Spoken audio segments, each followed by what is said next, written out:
Good afternoon. How are you today? Well, it's 78 degrees, although it's late in the afternoon. And I sat in an ophthalmologist chair for a while to be reassured that my eyes are good, and that's good. So 6 months from now, we'll do it again. But and then after that, it'll be a year. So it looks good. So I said to my ophthalmologist, it was good to see you.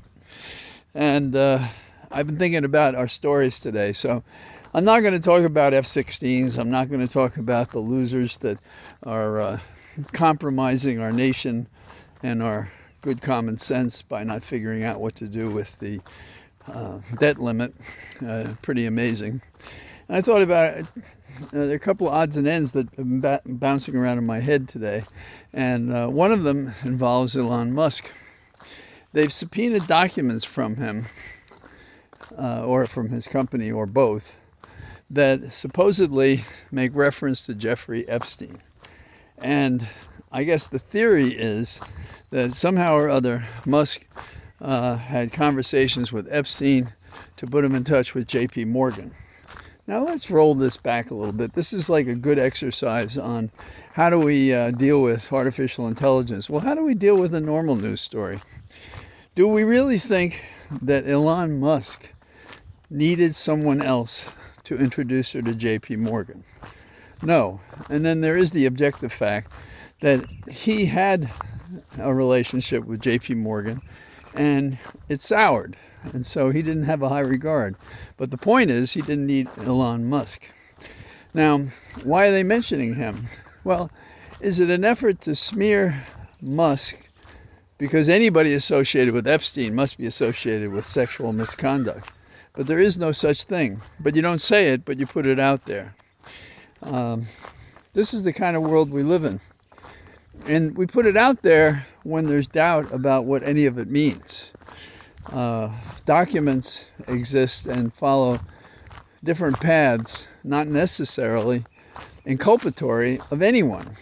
And so to leap to the conclusion because a subpoena was issued to Musk for information relating to Epstein and or J.P. Morgan does not prove a damn thing.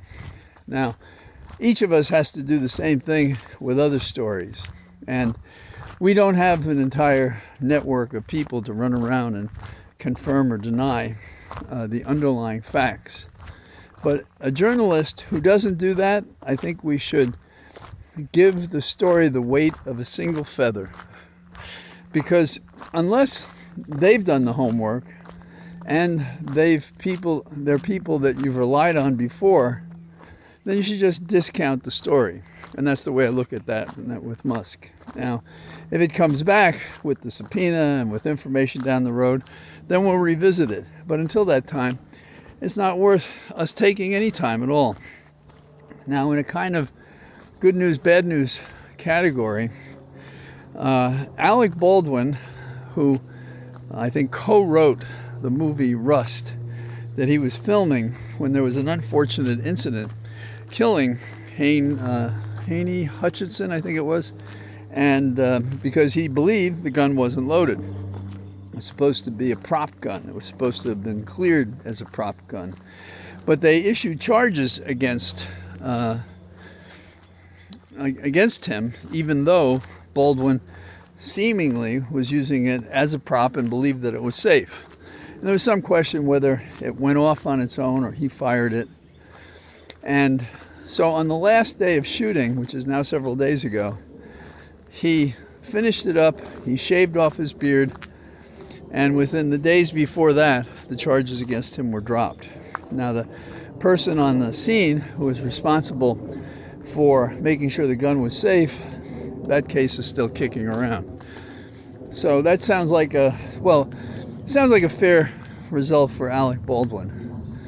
It seemed that they were reaching to get him in the first place because he was such a visible individual. Anyhow, that's the way I felt about it.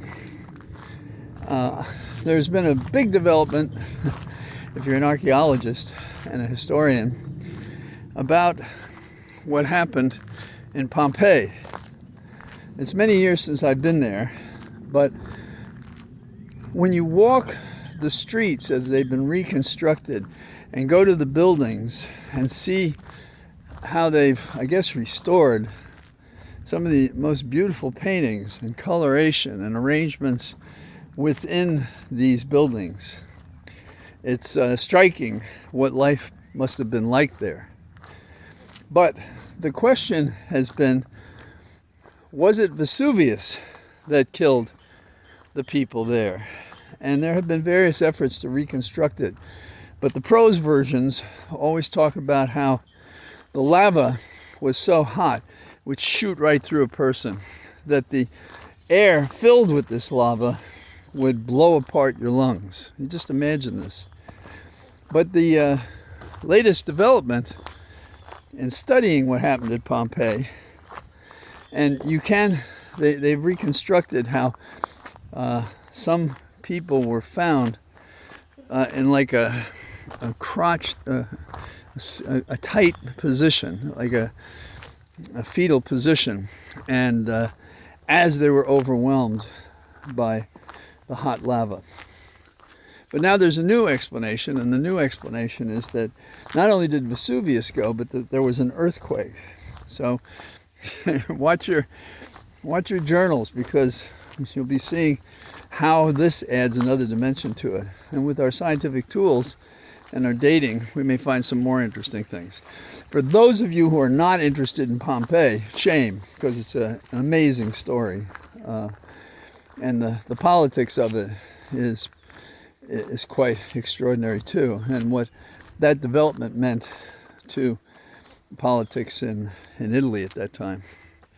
Now, my favorite story of the day, also not hard news, so I want to give you fair warning, is there's this charming woman, and her name is Kirsten Neuschafer, I think that's how you say her name. And she got wind of a race called the Golden Globe Race. And that is that you'd go around the world in a boat. You did not stop at any posts along the way for any reason. You had to have all the food you'd need for a trip to go around the earth. And Kirsten is a woman who, like in her teens, started going on these adventures to Arctic and Antarctica and places like that. And when she heard about this, she wanted to get a boat, and she wanted to fix it up, and she wanted to launch it. And she didn't have the wealth that some others who wanted to enter this competition had. In fact, she had no wealth. But people were, I think, astonished and excited about what this young lady had done. And when I'm saying she did these things as a teen, she was something like 22 when she got on this ship after it had been rebuilt for months, after she'd sailed it and put everything together. And the person who put the ship together, she learned how he did it so that she could repair it as she was going around the earth. And I don't know, it took more than 200 days. So around the world in 80 days is not this story, and maybe it's not any story that's legitimate. Also, I leave out an important factor. She was constrained to use only implements available in 1968. So any of the great advances, electrical and otherwise, as I understand it, were a limitation, a constraint on this exercise. Now, there was no communication for her to know how the others were doing. And the others apparently were not as disciplined as she was, didn't plan as well as she did. And there was a period of time when whatever number they started with narrowed down to 3. But she didn't know there were 3. And when she pulled into a port, the same one that she left in Europe, and she spoke to the people, they said to her, "You're the first." And she said, "Really?" Now, we want the kind of experience and excitement that adventurers like Byrd or others gave generations before us. Those who climbed tall mountains, those who go to space. We want to see those people because it reflects upon us as a presence on earth, that we have that excitement, that daring do, that ability to make it happen, to not just set forth on it, but to actually succeed. And she did that. And the pictures of her, she's a wisp of a lady, but she must be strong as iron to have pulled this off. And at the end, they speak about how she was comfortable with her isolation, which may have played upon the others. And because in her isolation, she was able to work and function and to make things happen that maybe others couldn't have made it happen. So this is, I know, sort of an unusual walk and talk, because I'm talking about the pieces of the news that we're not talking about in the news. We're beating to death. What are they doing on the Hill? They're going up to the Hill now. They're going to the White House now. What are they doing? A pox on all their houses. If they bring down this country, every one of those people should be fired immediately. And the president shouldn't have thrown off one of the remedies, which is to use the Constitution. What the hell is it for? Oh, there's not enough time now. Well, why weren't you thinking about it 2 weeks, 2 months, a year ago? And then we have these prosecutions, subpoenas issued, nothing happens. So I thought it made more sense to talk about mixed news stories. How do we look more critically at a story that sets up Musk? And some people would like Musk to be embarrassed and to have done something wrong.